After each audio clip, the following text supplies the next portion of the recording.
Okay. All right.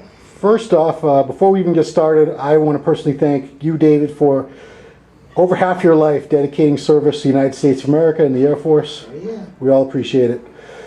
Okay, now here we have the very first 202 Mr. Olympia, David Henry, Jose Raymond, legendary 212 competitor.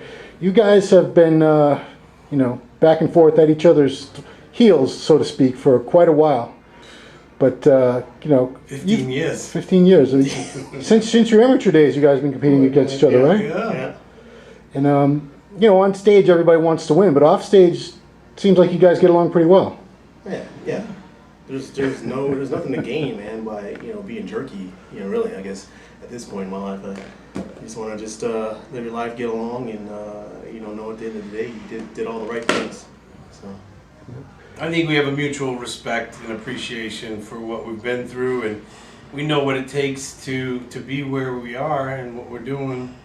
And at a certain age you grow up too. Maybe in your mid-20s you're like, yeah, screw him, screw that guy. You get to be almost 40 years old and you're like, God bless him. I hope he does the best he can. I want to go against the best possible David Henry. As dangerous as that may be, I want him to be at his best. I want Flex to be at his best. And I want to be at my best. We ultimately want to put on a great show together as a unit, And that's what we've been doing, and that's why it's growing so much. David, you've recently retired. You've spent your entire bodybuilding career basically managing your time around working full-time for the Department of Defense. Yeah. You've only been retired for how long now? Since 1 August. Wow. since just last month. Yeah. Or this month. Yeah. So, already is it a different world where you can make your own schedule and do things, by your own timetable? It is totally different. I didn't know how to best manage my time, because I don't have to get up at 4:30 in the morning to be at work at 6:30 till 4 or 5 in the afternoon, evening times. And what people didn't know is, for this whole Arnold prep, actually, I was working a mid-shift, bro, and that was from 11 p.m. to 7 a.m.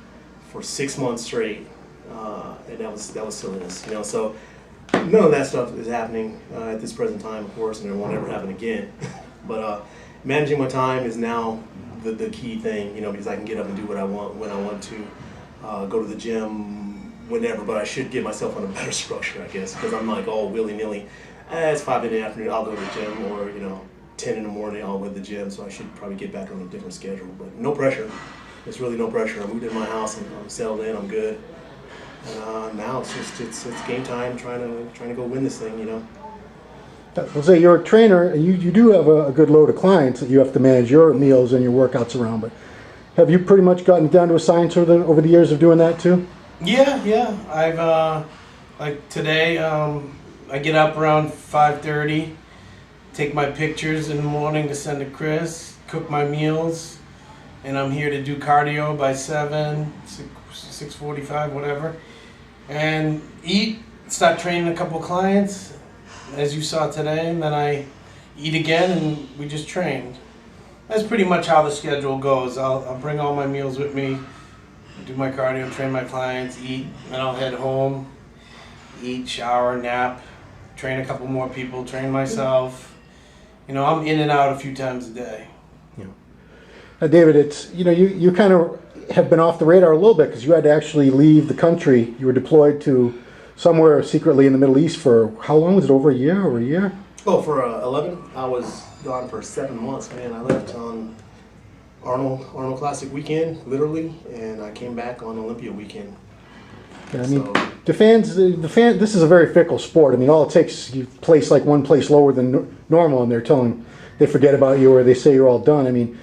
Do you find that people tend to forget about you if you're gone even for one season? What I think is unfortunate, I guess, is the fact of what I've accomplished, I guess, with the industry itself, and not getting the respect. I think I've earned quite a bit. Just by what I've done. Who cares what your attitude is with a lot of stuff, but you prove yourself on the stage, and I'm trying to prove myself off the stage, of course, by just being a better person in general.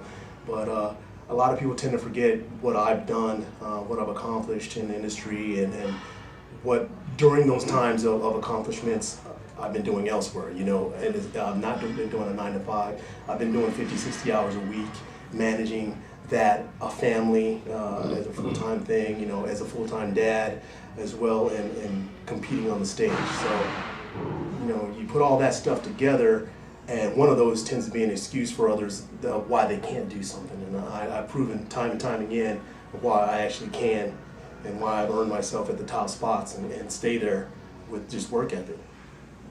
I don't know how much you can say or not say, but any time when you were deployed overseas, were you in actual combat zones where? No, man. Air Force is not like that unless you're combat control, pararescue dudes, and stuff like that. And those are the guys, you know, that are usually like that. We hang back, you know, and aircraft, we launch out aircraft and stuff with the bombs on it and everything, and they go do what they got to do. They come back, reload, and you know, that's it. We're not in direct line of anything. Is the danger still there? Of course. I mean, because you're in a country that doesn't like us as it is, and you know, you've got people that you hire on these military installations that are from that country. And as we've seen time and time again in the news, these are the guys that, even though we hired them on our installation, are doing dirty shit to our guys anyway. So, you know, rolling grenades down the center of barracks and tents and stuff. And these are the same guys that were cooking your food. So, you know, it's like, who can you trust? You know, so at any point in time, yes, there's inherent dangers for what we do, but we all volunteered to do this. This is the only military in the world where it's a volunteer force that gets paid. You know, so if they didn't want to do it, they shouldn't have come in. And for those of us that do it, people can shut the hell up about what it is, because it's because of us they give you your right and your ability to say what you get to say. Otherwise, you could be over in some other communist country where you say anything, and you might get a knock at your door. You might not be found again. So, you know, for those guys that have the internet balls to say what you got to say, you know, the guys that are wearing the uniform are the ones that are defending your reasons and your freedoms to do that. So you might want to remember that next time to spout off. So, yeah, and I mean, it's the scariest thing to me is now people getting their heads cut off like crazy over there. Exactly. And the case in point right there. When is this stuff going to stop? And you know, and then we'll get some guys who get on there and they'll try and blast both of us for something we posted up. I'm like, really? You want to go to the ISIS guys? Yeah, Let's see how well they take that. They'll be calling your parents. Your head will be on a stick. Exactly. They will publicly do it. Jose, you've known David for about 15 years now, you say? Yeah. How would you describe him as a competitor? Because you've been on stage with him many times. He's the best. He is one of the very best that I've ever had the honor of standing next to. That's cute. You know. Yeah, well, I mean, whether or not I say it, everyone who's watching knows it, so I might as well fess up to it.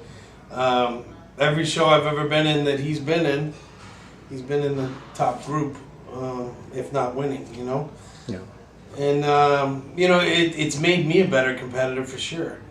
You know, when I'm looking at a goal of what I need to be, I look at guys like him and Flex and Kevin in the past when Kevin was the champ, and these guys are directly related to my improvements that I've made over the years. So yeah, I mean, he continues to get better. Yeah. It's living proof, you know, guys like him, myself, Dexter, that are getting better into the late 30s, early 40s. It's not like it used to be, you know. We can continue to get better. You guys are both 39. You're definitely still both at the top of your game. Oh, yeah. Yeah. And just as a side note, Dave, I don't know, because I don't know how much MD forums you've read, but for a long time there was... Every time there was a thread with Jose pictures or video, there's this guy from, where was he, Portugal or Spain or something? Some guy, Hernidi, would just randomly post, right, David Henry, exclamation point. And he used to bug the shit out of Jose. It would be a picture of me, and he wouldn't even say anything but David Henry. Yeah. Yeah, you know, I don't get on the forums, man, for just personal reasons. I just got tired of all the 6 foot, 240 ripped bastards. Where are they all? that had a lot of stuff to say. I'm like, you know what? I'm over the silliness and the childish antics. You know, you guys can go ahead and do that when you're sitting in your mom's basement plotting to blow up schools and shit, I guess. Because that's how these guys are, man. They have like low self-esteem and the rest of that. So all they feel better about posting all the negativity online. I'm like, I'm not all about that. You know what? I'm retired. I've got a great life, a great wife, an awesome daughter, a great competitive career. I don't have time for the silliness. So if you want to do that, you go do that on your own time. But I'm not going to be bothered with it. So that's how I see it, man. I'm actually okay with the fact that I don't care. Yeah. Okay. I like that. So for quite a few years now, we've only had one really top pro in Massachusetts. That was the Boston Mass, Jose Raymond. And now we're honored that you have moved from 11 years in Arizona. How long were you there? Yeah, over 11 years. 11 years, and now you are in Massachusetts. I am. It's a cool thing. Do you guys plan on hooking up every now and then to train? Even why not? Yeah? I don't find an excuse for why not. I'm out here, man. I'm permanently out here, at least for 20 to 30 more years. Raising my daughter, man, and enjoying my life. And if we can get some footage like we did today, and train every now and then, I want to plan to hook up with a guy and go hunting and stuff, man. Hell yeah, that's gonna be my life, man. Are you happy to escape that burning desert wilderness out there? Quiet as it's kept, Arizona has been very good to me. For just a lot of reasons and things like that. I love the state. The state's great. A lot of stuff to do there. A lot of outdoor activities if you are into that, things like that. It is time for change, of course, but I can find myself acclimated anywhere. I have, again, for 20 years I've been moving all around. That was my fourth base. My first base was Ellsworth, South Dakota. Yeah. Where the winter, first time I was there, was colder than Alaska. Believe that. It was 30 below ambient temp. So I think I can do this. This is okay. Because Arizona, I've seen the weather reports. It's like an NBA score: 110, 118, 122. But then they'll drop down to 60 at night. You're like, what the hell is happening here? So I'm good. I'm adaptable, man, and I'm glad to be out here and settling down. Today was, Jose, you said the second time you guys have trained together. Yeah. First time on camera. Dave's got definitely a different style of training than the old school way that yourself and a lot of other pros do. How would you describe it, from what you've seen, of Dave's style of training? Very calculated, very deliberate, very efficient. Where I might come in and, what do I feel like doing? Let me do some warm-ups and make up my mind as I'm warming up. Let me do another warm-up exercise. And by the time it would be for me to really start getting heavy, I'm already wiped out. Yeah. So where he warms up a little bit and attacks right away. He went right up to 6 plates within 10 minutes of being here. So that's very different, and it's efficient, and it worked. And that was really a quick workout. I could picture his back workout by himself is probably 30 minutes. Yeah. Where when I'm by myself, I do a lot more nonsense, and it takes me 45 minutes. But it's hardcore though. I was wiped out. It was probably a little heavier than I should have gone, but I wanted to try it. I wanted to let the fans see me versus David trying his methods and see what it's like. Me getting my ass kicked by the giant killer. So I want to talk a little more about your training, Dave, because you were DC training's basically poster child for a long time, because anyone could say, well, this training system's great, but the pros don't do it. But you were a good example of somebody that started it at the very beginning of your pro career, if I'm correct. As soon as you turned pro, used it very successfully, put on a ton of muscle. Yeah. And it's very, very different from the standard style of training. What gave you the courage not only to just try it, but to keep doing it for years? And then the system you're doing now is also, and similarly very, very different, more of a high intensity, brief, calculated style of training. Yeah. Now, don't mistake everything that I've been doing, for not being grateful and blessed that Dante Trudell, the proprietor of DC himself, that I've gained a ton of knowledge. The guy, awesome dude, great mentor. The fact that he took his time to teach me and tell me everything that I knew up until this point of DC training and stuff like that as well.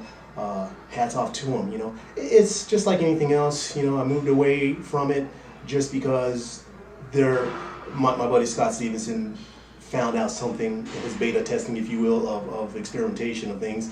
Usually with him, every time he says, Dave, let me show you something, I equate that with, let me show you something else that's going to hurt really bad. So, he was testing some things out, and he took an approach to something and reworked it, and it worked flawlessly and very well. I watched him doing it and asked him what he was doing, because he was training Fortitude for a long time, now currently named Fortitude for a long time, and I was wondering what he was doing while I was doing my DC.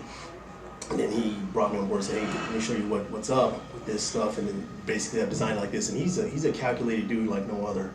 And you know, he laid it out and things, and it blew my body up, and it changed the muscle, if you will. It rounded some things out. You know, definitely more separation, a lot harder and stuff. And I felt that at that point worked a lot better than what I was currently doing in DC. Again, DC, your hats off for those that are still training that.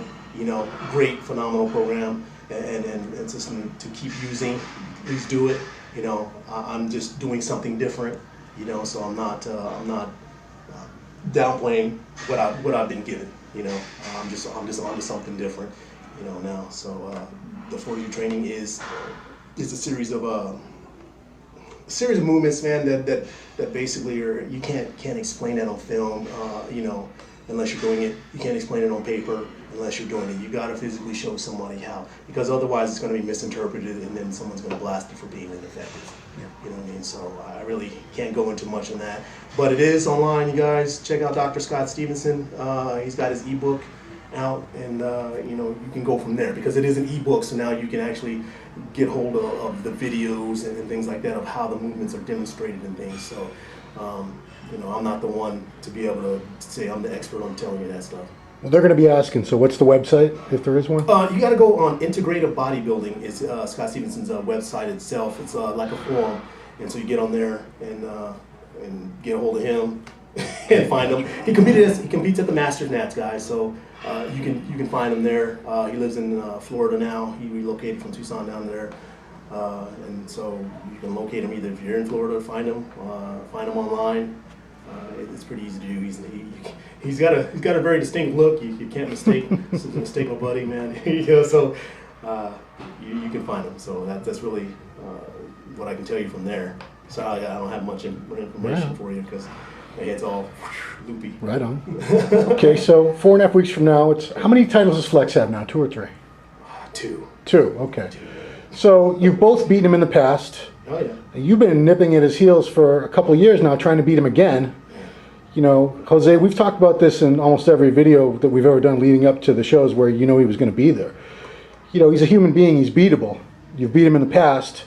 What would it take to beat him now? You start, Jose.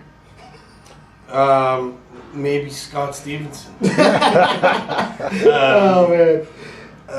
The way I look at it, and I think David thinks the same, is if you're staying the same, you're moving backwards. So you got to try and get better and better, because he definitely is. Other than changing my genetics, I just got to be a bigger, badder version of myself, and maybe, just maybe, he gets food poisoning. And, it happened to Phil once. You never know. Nancy Kerrigan. You have to be ready. That's all I can say. I got to be 100% at my best, because you never know what happens, you know, with the other competitors, you know. I don't know. I think he's beatable. He can be beat. The likeliness of it happening is not in my favor, but I got to be ready to do so if that chance arises. David, how do you beat Flex? You know, again, you know, I said it from the beginning of any interview I've ever done. You know, I have done it before, you know, at the stage of where we were at, and I'm always capable of doing it again. I'm always at 100%, guys, you know, girls, ladies, whoever's watching, you know, is going to check this out. Mrs. Lewis. Yeah, yeah, you know, again, all these guys, man, no mistake. Jose, fantastic dude. Guy, fantastic and funny as hell dude. You know, Flex Lewis, great competitor. All these guys are great competitors. We're all good friends off stage, man. You guys seen several pictures of us hanging out and partying and having a few beers afterwards. But when it's on that stage, it's hats off, gloves are off. It's time to rock and roll. So it's not up to us at this point, you know, to judge this contest.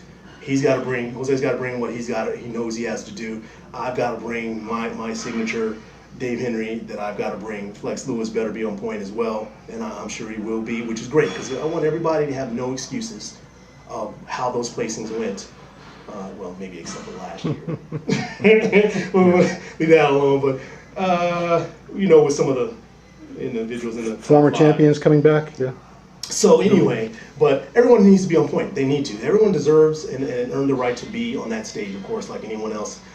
So let the cards fall where they will. I will be on point. Jose, I'm sure he's going to be on point, and everybody else will be on point. So good. Let the pencils be sharpened, man, and then we start poking each other with sticks. Now, Flex has said a couple times, I predict he'll change his mind about this, that this is his last 212 show. And from now on, it's open. Jose, people are always bugging you. When are you going to do an open show? When are you going to do an open show?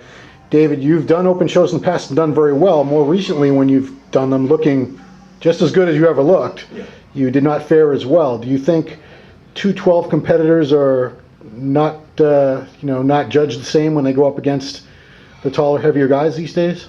Almost definitely, brother.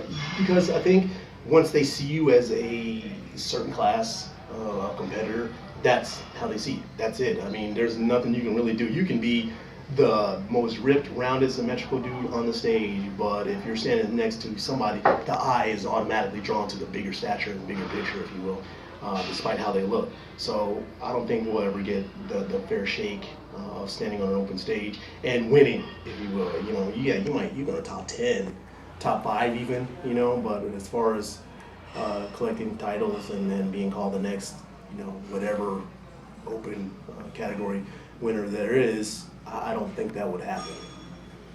Jose, you still want to do an open show before it's all said and done, do you not?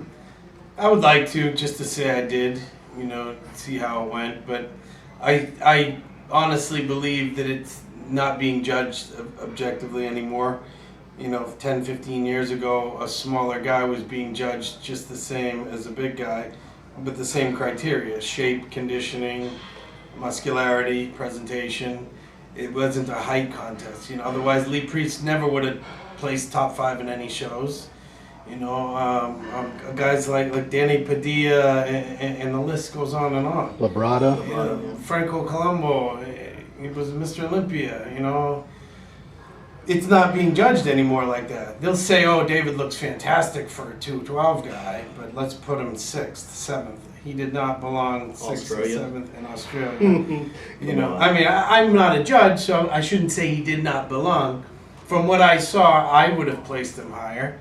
And I think that's kind of the trend when you go back to looking at Eduardo. Eduardo arguably should have won the Flex Pro, and he was 5th or 6th.